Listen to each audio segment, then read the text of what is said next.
तो दोनों में एक फर्क होता है। अगर आप पढ़ लिख के सक्सेस होते हैं या पढ़ लिख के कोई काम करते हैं तो आप देखिएगा जैसे जैसे आपका उम्र बढ़ेगा ना, आपका ओहदा भी बढ़ते जाएगा, आपकी पावर बढ़ते जाएंगे, आप फाइनेंशियली आपकी सैलरी और बढ़ते जाएगी। लेकिन अगर आप मेहनत मजदूरी करिएगा ना, ठीक उसका उल्टा होता है। जितना उम्र बढ़ेगा आपका रिजेक्शन रेशियो ज़्यादा रहेगा। अब आपको मजदूर लाना है तो आप कोशिश कीजिएगा थोड़ा हट्टा कट्टा कि लाइएगा। आप एकदम आप खुद से सोचिए, अगर मजदूर लाना है तो एक 50 साल का मजदूर है, एक 20 साल का है, किसको सेलेक्ट कीजिएगा? लेकिन अगर आपको एक ऑपरेशन कराना है, एक 20 साल का डॉक्टर है, अच्छा से दाढ़ी मोछ भी नहीं आया है, एक 50 साल का तजुर्बेदार डॉक्टर है, किससे कराइएगा? अंतर समझ में आ गया पढ़ाई का बात? तो आप थैंक्स अपने माँ बाप को कहिएगा जिन्होंने आपको इस उम्र में ले आया, यहाँ पे भेजा, यहाँ पर वो उन्होंने अपना फर्ज निभा दिया। अब बारी आपकी है, अब बारी आपकी है। जब आप अब यहाँ आ गए ना, तो मेंस जब आप पीटी एग्जाम में बैठिएगा तो पीटी निकालिएगा अपने आप के करियर बनाने के लिए। जब मेंस लिखिएगा तो मेंस निकालना है माँ के लिए, पीटी निकालना है खुद को साबित करने के लिए, मेंस निकालना है माँ के लिए। इंटरव्यू में बैठिएगा तो पिता का सीना गर्व से चौड़ा करने के लिए।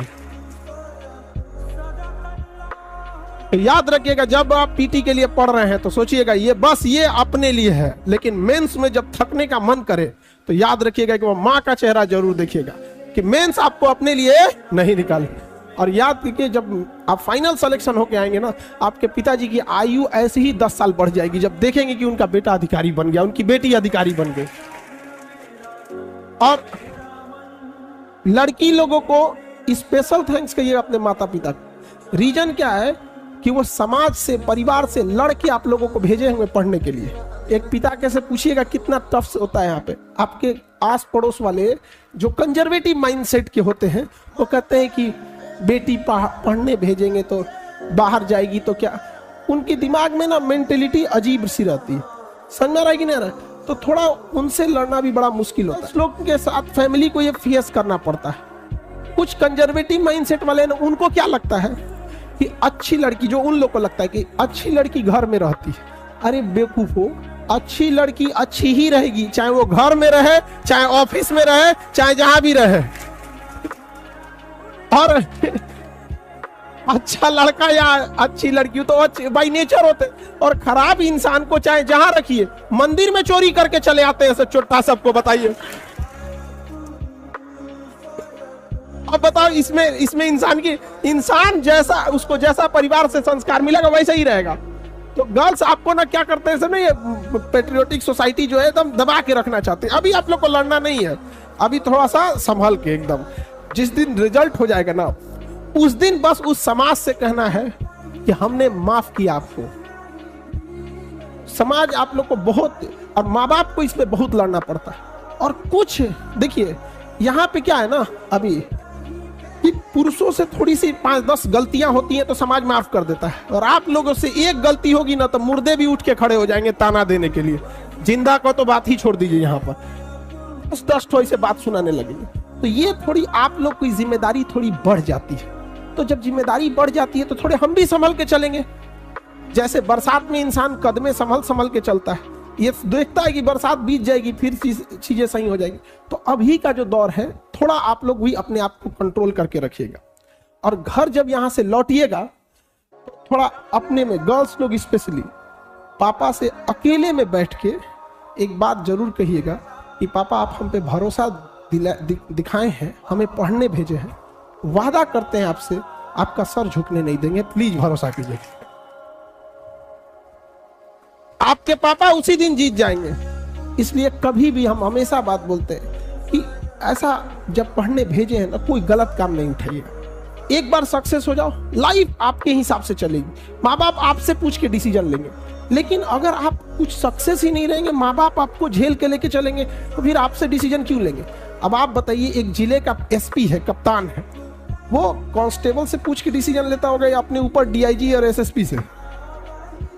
तो अभी आप लोग एक घर में किस लेवल पे बैठे हैं, बेरोजगार हो, उसके बाद सोचते हो डिसीजन लोग तुमसे लेके पूछे। अरे बेवकूफ, तुमसे डिसीजन जरूर लिया जाएगा बट उस लायक तो बनो। तो यहाँ पे सब लोग को कहते हैं, और हम लड़कियों को समझा रहे हैं। इसका मतलब लड़के ये नहीं कि तुम लोग छुट्टा साड़ हो, तुम लोग भी सब चीजों से बच बचा के रहना, समझ में आ गया कि नहीं? क्योंकि ये सब चीजें में ना होती है ना, इंसान एक बार उलझ गया ना तो इसलिए वन वे रास्ता है, यहां से लौटने का कोई रास्ता नहीं है। तो बेटर है क्यों जाके लात खाना है। अच्छा, अभी आप लोग ये सब चीजों से अगर बच जाते हैं तो पढ़ाई पे कंसंट्रेट रहिएगा, और अगर ढूंढना ही है तो अपने अपने ट्रेनिंग में ढूंढ लेना ना, यहाँ अपना सेम कैडर में, सेम कैडर में ढूंढ लेना। समझ में आ गया कि नहीं? उस समय हम भी हेल्प कर देंगे। हम अरे अभी भी सच बताते हैं, कैडर ढूंढने में हेल्प करना पड़ता है तो कैसे बोलेगा? दोनों हम ही लोग से ना बोलते हैं सर, देखिए ना, उसका भी वही कैडर है, हमारा भी वही कैडर है। बात बढ़ाइए ना हम दोनों में बात बढ़ा देते हैं, लेकिन अभी नहीं, अभी ये सब चीजें नहीं। अभी माँ बाप पैसा भेजे हैं, अभी माँ बाप अपना पेट काट के आपको पढ़ा रहे हैं, तो आप हर हाल में आपको जीना है किसके लिए? माँ बाप। ज्यादा दिन हम थोड़ी बोल रहे हैं, आपकी जिंदगी का कितना 2 से 4% टाइम ये लगेगा, आप 1 से 1.5 साल बस यही डिसाइड करेगा कि पूरी जिंदगी, पूरा खानदान आपका कैसा रहेगा और कैसा नहीं रहेगा। और इसी में स्टार्टिंग में ही थोड़ा बहुत अगर आप भटक गए तो फिर कभी सक्सेस नहीं होंगे, फिर अपने आप को कोसने से कोई फायदा नहीं है। रीजन समझिए, आप नहीं पढ़े हैं ये ज्यादा खराब नहीं है, लेकिन पढ़ के भूल गए हैं ये ज्यादा खराब हो जाता है। तो जब आप, जैसे कोई नया स्टूडेंट आएगा, उसके अंदर एक एंथुसियाज्म रहेगा, मोटिवेशन रहेगा कि हमें पढ़ना है, लेकिन अगर आप पढ़ लिए, सिलेबस खत्म हो गया है, थोड़ी सी लापरवाही कर दिए, फिर दोबारा उसी में बैठिएगा, आपको मन ही नहीं लगेगा, अरे फिर वही पढ़ना पड़ेगा, फिर वही अक्षांश देशांतर, वही राष्ट्रपति महाभियोग, क्या देखे आप, खुद पे महाभियोग लग के बैठा हुआ है नहीं समझे? तो ये याद रखिएगा, आप भले 1 साल लेट से तैयारी करो, लेकिन 1 साल लापरवाही मत करो। अपने आप से आज पूछ लो, अगर मन भटक रहा है इधर उधर, तो हम कहते हैं कि 1 साल तुम देर से ही चालू करो, लेकिन बीच से मत लौटो, क्योंकि आधे रास्ते से लौटने से बेटर है कि उसी रास्ते पे आगे चल दो, क्योंकि उतनी ही दूरी तय करनी पड़ेगी। लौट के आओगे तो खाली हाथ रहोगे, चल जाओगे तो मंजिल मिलेगी। यहाँ पर ये सब लापरवाही से नहीं रखना। बड़े मुश्किल से माँ बाप पैसे भेजते हैं यहाँ पे। दूसरा कि जब आप पढ़ाई करने बैठते हैं तो यंग एज में माइंड बड़ा डायनेमिक होता है, ये करना है वो करना है, और बहुत सारे बच्चे मेंटल डिलेमा से गुजर रहे होते हैं। देश के 15% यंग एजर्स सिजोफ्रेनिया से ग्रस्त हैं। सिजोफ्रेनिया होता है ना कि आपस में खूब थिंकिंग करने लगेंगे, आप दिन भर सोचने लगेंगे। और ये क्या है ना, भारत का इंसान, जब तक कोई इंसान पूरी तरह पगला ना जाए, उसको ये नहीं मानता है कि इसको कोई दिमाग की बीमारी है। मतलब जो सनक जाएगा, बाल और नोचने लगेगा, तो अभी उसको समझेगा कि पगला गया है। बट ये ज्यादा है। अब जैसे आप यूपीएससी की तैयारी कर रहे हो, गांव में झगड़ा होगा। अब क्या है ना कि यंग एज में माइंडसेट बच्चे 2 दिन डिस्टर्ब रहेंगे। हमको बताया है, रुक बताते हैं, वर्दी लग जाने दो फिर बताते हैं तुमको। वो दिमाग में घूम रहा है। और आपको बताने की जरूरत नहीं है, इसमें हर बेंच पे 1 से 2 ऐसे बच्चे होंगे जिनके साथ ये प्रॉब्लम है, चाहे वो लड़का है या लड़की है। हमसे मत छुपाओ बाबू, तुम जिस रास्ते पे चल रहे हो उसके ट्रैफिक पुलिस रहे हैं हम, समझा? क्योंकि सास भी कभी बहू थी तो हमें ये चीज भली भांति पता है, और हम आपकी तकलीफ को समझते हैं। आप पूरे दिन खत्म होने के बाद ऐसे बच्चे रात में रियलाइज करते हैं हमने आज पूरा दिन बर्बाद कर दिया। और ऐसा होता है बाबू, ये हर बेंच पे एक ऐसे बच्चे मिलेंगे इससे लड़ रहे हैं। हालांकि इसमें गवर्नमेंट को वर्क करना चाहिए, क्योंकि उसके पास पूरी भारी भरकम मशीनरी है, पूरा सिस्टम है। हम लोग तो बस जागरूक कर सकते हैं आप। तो ऐसी चीजों में थिंकिंग ज्यादा आती है, तो थिंकिंग को रोकिए। आइडियाज दुनिया में हर लोगों के पास 10 आइडिया है। यहाँ हजारों लोग बैठे हैं, सबके पास एक एक आइडिया है। आइडिया की वैल्यू नहीं है आज के टाइम पे। आज के टाइम वैल्यू है एग्जीक्यूशन की। आप उस आइडिया को एग्जीक्यूट कर पा रहे हैं कि नहीं। सबको पता है कि किस तरह से रिजल्ट होता है। आइडिया सबके पास है, स्ट्रेटजी सबके पास। रिजल्ट किसका हुआ? जो उसे एग्जीक्यूट किया। आपको पता है प्लानिंग बनाने की ज्यादा जरूरत नहीं। पढ़ाई चालू करो, यहाँ पर प्लानिंग बनाओ कि आपको टाइम कैसे बर्बाद करना है।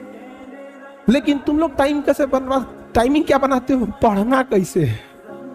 अगर मछली ये टाइम टेबल बनाए कि उसे तैरना कैसे है, तब तो हो गया मछली का कल्याण। आप पढ़ने आए हो बाबू, आपका दिन रात यही काम होना चाहिए कि पढ़ाई कर रहे हैं। आपके पास टाइमिंग इस बात की टाइम टेबल होना चाहिए कि बाहर कब जाना है, फोन पे कब बात करना है, कैसे क्या करना है। आप यकीन मानिएगा, आप ये बर्बाद वाला टाइम एक बार शेड्यूल बना के देखिएगा, फिर समझ में आएगा। हम लोग का भी फिक्स रहता है कि कितने बजे से कितने बजे के बीच में कोचिंग से स्टूडेंट से रिलेटेड प्रॉब्लम सुनना है। उस टाइम पे कुछ भी आ रहा है हम लोग दूसरे का नहीं सुनेंगे। फिर स्टूडेंट को छोड़ के ऑर्गेनाइजेशन लेवल पे कौन सा प्रॉब्लम सुनना है, उसकी अलग टाइम स्लॉट है। तो आप ये चीजों को जरूर कीजिएगा। बाकी खाली टाइम जब भी मिले तो पढ़ने पे यूटिलाइज कीजिएगा। बाकी टीचर लोग आपको पूरे बेहतर से समझाते हैं, लेकिन